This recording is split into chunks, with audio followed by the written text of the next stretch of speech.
Hello and welcome to Just for Today, an unofficial podcast of AA. My name is Dan and I'll be your host as we discuss the ways to stay sober for just one day. I think that this program is going to help you to stay in the moment, stay in the day, focus on what you need to focus on, and forget about taking a drink just for today.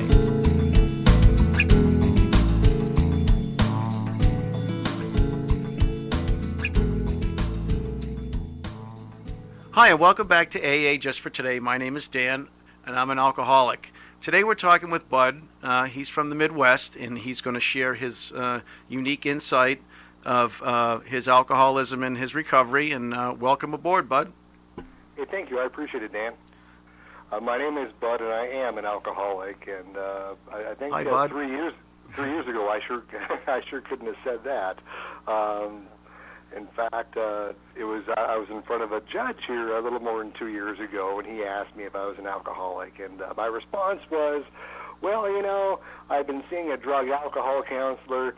He says I can probably have a beer or two, and the judge responded with a pair of handcuffs, and he told me to get out of his courtroom and start serving my 6 months, and at that point, I am an alcoholic. Hold on, wait, anything. But you have no sense of humor, Your Honor.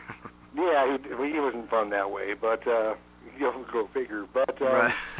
I did almost a month in a county jail rehab facility, and that didn't impress my wife or my employer, family, my kids. Nah, it didn't impress anybody at all. In fact, my friends and I refer to that as me going to France. Yeah. Anyhow, that's my little story.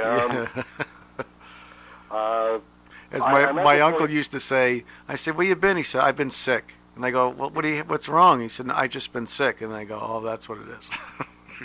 That's it. I France. Not much fun, but yeah, he recommended me doing he recommended me doing my 90 meetings in 90 days, and without a driver's license, that wasn't much fun. Right. I did knock that down, and I did it, and I was reluctant at first. I thought, what do you know, Mr. High and Mighty Judge? And boy, I did that, and I started getting a lot of similarities in between myself and all these folks from AA. In fact, all these folks from AA are the same folks I used to drink with at the bars, telling the same dumb jokes, laughing at the wrong times, and there's a good bunch of folks out there, and I think we're all pretty much pretty lighthearted people for the most part. That's why I do enjoy it so much at this point in my life. I find that a lot of people that I meet in the halls of AA are truly compassionate and forgiving people. And I think the problem with that is that, with that compassion and that openness, you really open yourself up to being hurt. And I think that goes along the lines of, that's what we are. We're injured. And the reason I think why we drink is because we just don't want to feel the pain anymore. And, that's I found that that's where I ended up. Exactly. Not much fun, but it was a hell of a reality for me to all of a sudden understand that maybe I was an alcoholic. And from way back when I was 17 years old, slamming that chilled tequila down, and it went down so easily, which it probably shouldn't. You're thinking, but boy, it was fine with me, and I was always the last guy to leave the party, and it just got old. It took me 30 years to figure that one out, but I finally came around. I think AA is the best thing that has ever happened to my life. My thinking has been getting more clearer. Yeah. I give a rip about people. I feel that I am caring more. I still say the wrong things at the wrong time, and I try to be as polite as I can. And I'm trying not to hurt anybody else's feelings. And that years ago I couldn't say that. Right. I did not give a shit. Not even a little bit. At this point, I'm helping to facilitate a 12-step meeting at one of the local jails every week. And, that's great. it's part of that 12-step. And boy, these guys didn't do much anything different than you and I have done. Right. Except that they got caught. Yep. More often than I did, apparently. But yeah, it's good stuff. Well, I think another thing with a lot of people that are incarcerated is that if you look at the state of where they were when they committed their offense, they were probably on something. And that's the funny, that's because alcohol and drugs will make you do stuff that you wouldn't do on fresh air. I know that for a fact. I never cared, like when I was out drunk driving, I was like, there's other people that matter. Come on. I just got to get where I'm going. I don't. That was one of the things that I'll bring up down there. That's one of my goals that I have now is not to go to jail pretty much for the rest of my life. Yeah. Don't like doing that. No. Still. And I'll ask my guys down there, was that in your plan that night? It wasn't in my plan to end up in jail. I'm going to go out and have a few drinks, see a band play or go dancing or whatever you do. Find some women? Sure. And then go to jail. No. Yeah, that was only. I really wanted to go to jail around 11:30 though. You know what I mean? Not 1:15. Yeah, right.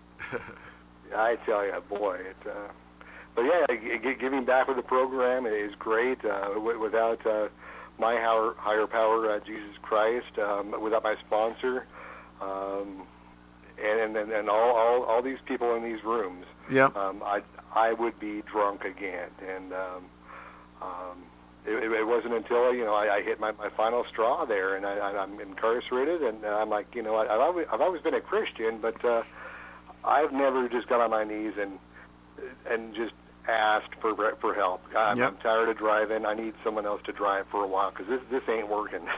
This crashing thing is really beginning to bother me. Yeah. Well, that's I'd find my life up against a tree too many times, and I'd laying in bed on a Sunday night, sweating from detoxing and having nightmares, and things feeling like things are crawling all over me, and just being frightened out of my mind. I never want to feel like that again for any reason, and nothing that can happen in my life, I truly believe that in my heart and my mind, would make me ever want to go back to that. Whatever I would be facing is not as horrible as the way I used to feel some nights after, a good toot for a couple of days, and all of a sudden you got to come down and get back to work on a Monday, and man, I'll tell you, I had many sleepless nights on a Sunday saying, my life is just a living hell. I just wish somebody would drop a bus on me, but, thank God that light shone in my life, the light, that the smallest light of sobriety, the hope that my life could be different was huge for me, huge. So I understand what you're saying. I couldn't count the times that I said, this time never again, and this time I mean it, And, I love that one. Hundreds, and I got friends that'll still roll their eyes to that. Yeah. But it's true. My sponsor's giving me some great advice. He says, if you look back at all those hours, days, months that we all spent on that damn bar stool when it's all sunny outside, or raining outside, and just going to a meeting a day. Oh yeah. The payoff is so tremendous. I can't even put it in words. Right. And it was amazing within a short period of time that everybody that was my best buddy when I was drinking, they abandoned me. Like, rats off a sinking ship. But what was coming back?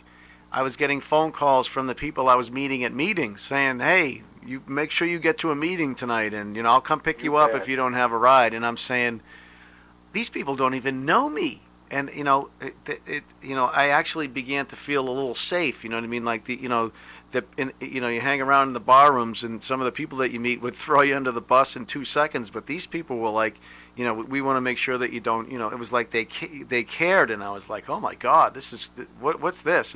But that also made me nervous because of the trust issues that you have when you're a drunk. So it's like, what do I said? But you know what? I'm being compelled to go in this direction. I'm being compelled to go to these meetings. I don't know what's going to happen. I don't know what to expect. But what I've been told